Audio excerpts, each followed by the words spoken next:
എൻ്റെ പേര് അഭിൻ എന്നാണ്.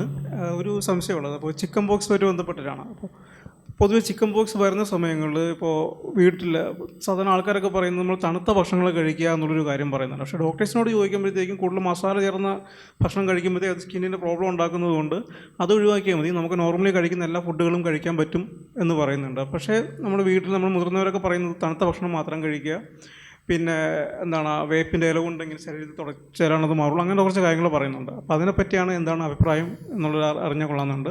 ഒരു കാര്യം കൂടിയുണ്ട്, ഒരു സംശയം കൂടിയുണ്ട്. ഒന്ന് എൻഡോസൾഫാനെ പറ്റിയാണ്. അപ്പോൾ എൻഡോസൾഫാൻ അതൊരു എന്താണ് ഹോക്സ് ആണെന്നും അതിനൊരു എഫക്റ്റ് ഇല്ല, ഇത്രയും വർഷത്തിന് ശേഷം അത് ഒരിക്കലും ഇപ്പോഴും ആൾക്കാരിലേക്ക് അത് പകരില്ല എന്ന് പറയുന്ന ഇപ്പോഴും ആൾക്കാർ ബുദ്ധിമുട്ടുണ്ടാക്കില്ല എന്ന് പറയുന്നുണ്ട്. എന്നാൽ അവിടെ കാസർഗോഡ് ഉൾപ്പെടെയുള്ള സ്ഥലങ്ങളിൽ ഇപ്പോഴും പ്രശ്നബാധിതമായിട്ട് ആൾക്കാരുണ്ട്. അതിനെപ്പറ്റിയുള്ള അഭിപ്രായം കൂടി പ്രതീക്ഷിക്കും. അത് ചിക്കൻ ബോക്സും ഈ ഡയറ്റ് റെജീമുമായിട്ട് ബന്ധമൊന്നുമില്ല.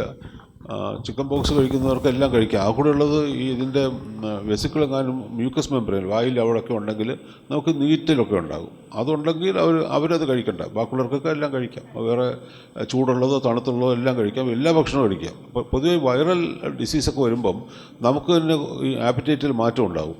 പല വൈറൽ ഫീവർ വരുമ്പോഴത്തേക്ക് നമുക്ക് ഭക്ഷണം വേണ്ടാന്നൊരു തോന്നൽ വരും. അങ്ങനെയുള്ളവരത് കഴിക്കരുത്, നിർബന്ധിച്ച് കഴിക്കരുതെന്ന് മാത്രമേ ഉള്ളൂ. ഇപ്പോൾ ഹെപ്പറ്റൈറ്റിസ് ഉള്ളവർക്ക്, വൈറൽ ഹെപ്പറ്റൈറ്റിസ് ടൈപ്പ് എ ഉള്ളവർക്ക് ഒരുപാട് ഭക്ഷണങ്ങൾക്ക് അവർക്ക് അതിനോടൊരു വിരക്തി ഉണ്ടാകും 3-4 ദിവസത്തേക്ക്. അത് കഴിയുമ്പോൾ വീണ്ടും ഒരു നോർമൽ ആയിക്കോളും.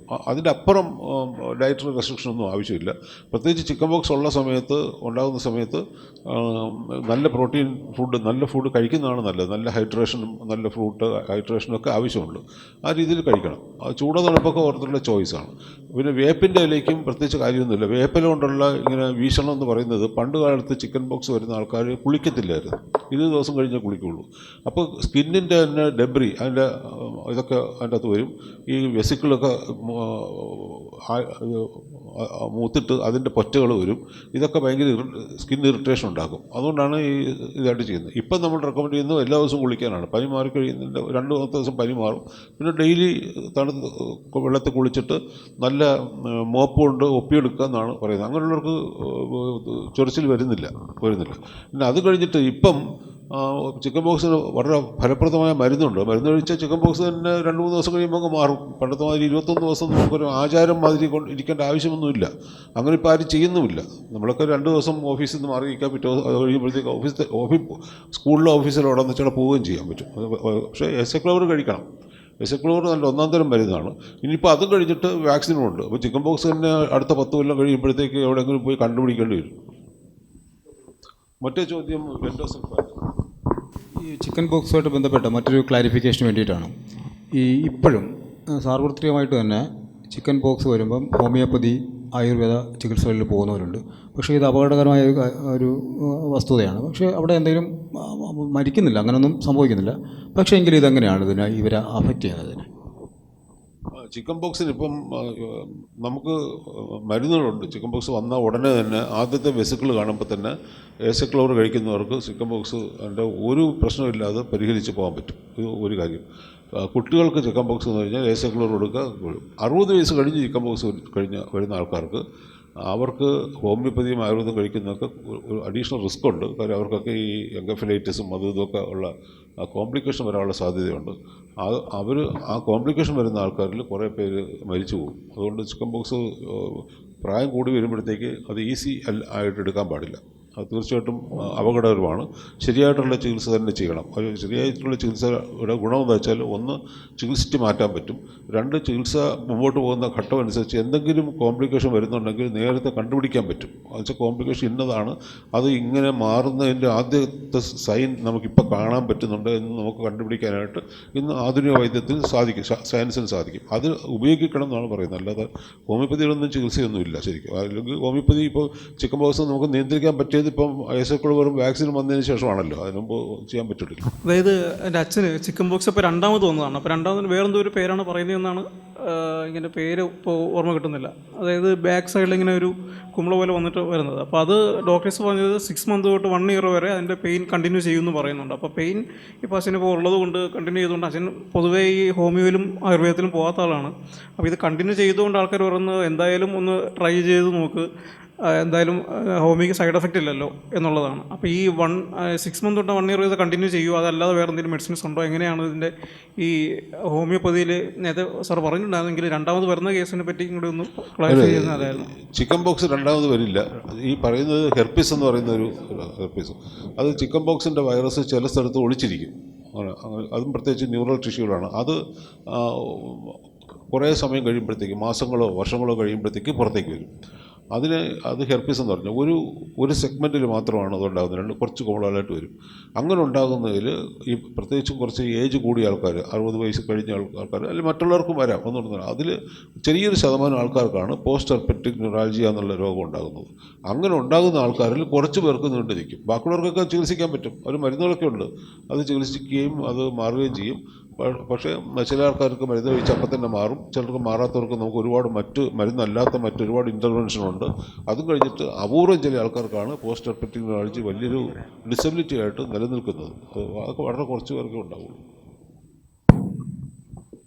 അല്ല, ഈ പോസ്റ്റ് ഹെർപ്പറ്റിക് ന്യൂറാൾജിയുടെ കാര്യം പറഞ്ഞതുകൊണ്ട് അതിന് സാറ് പറഞ്ഞ പോലെ തന്നെ ഈ ഹെർപ്പസ് സോസ്റ്റർ ഒരിക്കൽ ചിക്കൻ ബോക്സ് വന്ന് ഒരാൾക്ക് വർഷങ്ങൾ കഴിഞ്ഞിട്ട് വരുന്ന ഒരു രോഗമാണ്. മിനിമം ഒരു 15 വർഷമൊക്കെ കഴിഞ്ഞിട്ടായിരിക്കും, അതിന് 15 വർഷമൊക്കെ കഴിഞ്ഞിട്ടായിരിക്കും അത് ഹെർപ്പസ് സോസ്റ്റർ എന്ന് പറയുന്നത് അത് വരുന്നത്. അത് ശരീരത്തിൻ്റെ ഏതെങ്കിലും ഒരു പാർട്ടിൽ മാത്രമായിരിക്കും, ഒരു സ്ട്രിപ്പ് പോലെ അതുപോലെ ആയിരിക്കും വരുന്നത്. അപ്പോൾ അങ്ങനെ വന്നു കഴിയുന്നവരിൽ സാറ് പറഞ്ഞ പോലെ വളരെ കുറച്ച് ആൾക്കാരിൽ മാത്രം ഈ പെയിൻ നിലനിൽക്കും. അതിന് നമുക്ക് ഈ ന്യൂറാൾജിക് പെയിൻ, ഇപ്പം ഡിസ്കൊക്കെ തള്ളി ഉണ്ടാകുന്ന വേദനയൊക്കെ, കാലിലേക്കുള്ള പെരുപ്പൊക്കെ ഇല്ലേ, അപ്പം അതിന് കൊടുക്കുന്ന മരുന്നുകൾ തന്നെ ഇതിനും കൊടുക്കാൻ പറ്റും. വേറെ യാതൊരുവിധ ചികിത്സയും ഇതിന് ഫലപ്രദമല്ല. നമ്മൾ സാധാരണ കഴിക്കുന്ന പെയിൻ കില്ലറോ മറ്റോ കഴിച്ചത് കൊണ്ട് ഇതിൽ ആ പെയിൻ അങ്ങനെ മാറണമെന്നില്ല, നിലനിൽക്കുകയും ചെയ്യും. ആ മരുന്നൊക്കെ കൂടുതൽ കഴിക്കുമ്പോൾ അതിൻ്റേതായ കോംപ്ലിക്കേഷൻസ് ഒക്കെ വരും.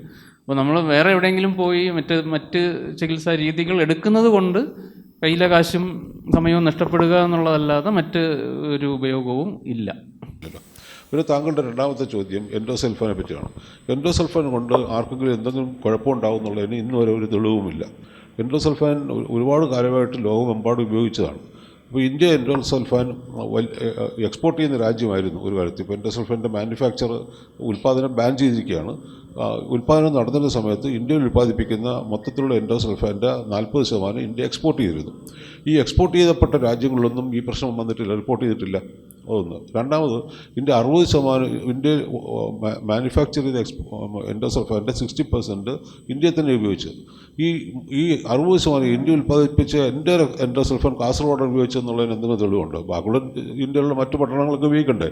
ഇടുക്കിയിലോ കോയമ്പത്തൂരിലോ മൈസൂരിലോ കൊടുകിലോ ഒക്കെ ഉപയോഗിക്കില്ലേ? അവിടെ എന്താ ഇല്ലാത്തത്? അതുണ്ട്. മൂന്നാമത്തെ ഒരു പ്രശ്നം എന്ന് പറഞ്ഞാൽ അവിടുത്തെ ഡിസബിലിറ്റി ബോർഡിൻ്റെ സർട്ടിഫിക്കേഷൻ നോക്കുകയാണെങ്കിൽ, ഈ കേരളത്തിൽ ഇന്ത്യയിൽ ഇപ്പോൾ എല്ലാ ജില്ലയിലും ഡിസബിലിറ്റി ബോർഡുണ്ട്. അവരാണ് ഈ ഡിസബിലിറ്റി ഉള്ള ആൾക്കാരെ, കുട്ടികളെയും വലിയവരെയൊക്കെ മുതിർന്നവർക്കൊക്കെ സർട്ടിഫിക്കേഷൻ കൊടുത്തിട്ട് ഡിസബിലിറ്റി കാർഡൊക്കെ കൊടുക്കുന്നത്, അങ്ങനെ കൊടുക്കുന്ന സിസ്റ്റമുണ്ട്. ഇവിടെ കോഴിക്കോടും തിരുവനന്തപുരത്തും കണ്ണൂരും കാസർഗോഡും ഒക്കെ ഒരേ നമ്പറേ ഉള്ളൂ. പോപ്പുലേഷൻ വെച്ച് നോക്കുമ്പോൾ 1000 പോപ്പുലേഷനിൽ ഇത്ര പേർക്ക് ഡിസബിലിറ്റി ഉണ്ടെന്ന് കണക്കെടുത്ത് നോക്കുമ്പോൾ എല്ലായിടത്തും തുല്യമാണ്. അപ്പോൾ അങ്ങനെയാണ് കണക്കുകൾ ഇതിനെ അനുകൂലിക്കുന്നില്ല. അടുത്തൊരെണ്ണം എൻഡോസൾഫാൻ ബന്ധപ്പെട്ട സൈഡ് ഇഫക്റ്റുകളായിട്ട്, അഡ്വേഴ്സ് ഇഫക്റ്റായിട്ട് റിപ്പോർട്ട് ചെയ്തിരിക്കുന്നത്, ലോകമെമ്പാടും റിപ്പോർട്ട് ചെയ്തിട്ടുള്ളത്, ഒന്ന് ഈ ന്യൂറൽ ടിഷ്യൂവിലുള്ള തകരാറും പിന്നെ രണ്ടാമത്തെ റീപ്രൊഡക്റ്റീവ് സെല്ലിൻ്റെ കോശങ്ങളിലുള്ള തകരാറുമാണ് റിപ്പോർട്ട് ചെയ്തിട്ടുള്ളത്. അവിടെ ഇപ്പോൾ കാണുന്നത് ഇതൊന്നും അല്ല, ഇതോട്ടൊന്നും ബന്ധമില്ലാത്ത കാര്യങ്ങളാണ് പറയുന്നത്. അപ്പം അത് എൻഡോസൾഫാനായിട്ട് എന്തെങ്കിലും ബന്ധമുണ്ടെന്ന് ഇന്ന് നമ്മൾ സംസാരിക്കുന്ന ഈ സമയം വരെ തെളിവില്ല.